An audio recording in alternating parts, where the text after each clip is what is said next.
Situata në shtëpinë e Big Brother ka dalë plotësisht jashtë kontrollit. Një seri përplasjesh të ashpra, tone të larta dhe akuza të drejtpërdrejta mes banorëve kanë detyruar vllajën e madh të ndërhyjë me masa drastike. Rigerti është dërguar në dhomën e reflektimit, pas sherrjeve të përsëritura që tronditën themelet e bashkëtesës në shtëpi. Sipas burimeve brenda shtëpisë, konfliktet nuk kanë qenë të izoluara, por të vazhdueshme, duke krijuar një klim të rënd tensioni dhe nervozizmi. Debatet e Rigertit me disa prej banorëve kanë degraduar në përplasje verbale të forta, ku nuk munguan ironit, provokimet dhe fjalët e rënda. Vendimi i vllait të madh për ta izoluar Rigertin në dhomën e reflektimit u konsiderua i pashmangshëm.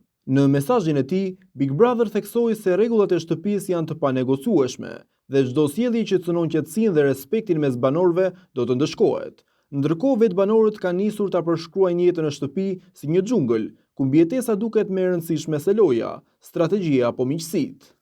Aleancat po krisen, nervat janë në limit dhe çdo debat i vogël rrezikon të kthehet në shpërthim të madh. Dërgimi i Rigertit në dhomën e reflektimit ka ndezur menjëherë reagime të forta dhe jashtë shtëpisë. Rrjetet sociale janë përfshirë nga diskutime të zjarrta.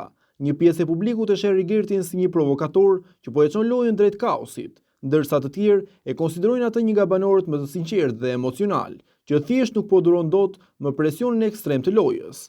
Pyetja që tani qëndron pezull është, a do të dalë Rigerti i penduar dhe i qetësuar nga dhoma e reflektimit, apo ky ndëshkim do të jetë vetëm fillimi i një stuhie edhe më të madhe?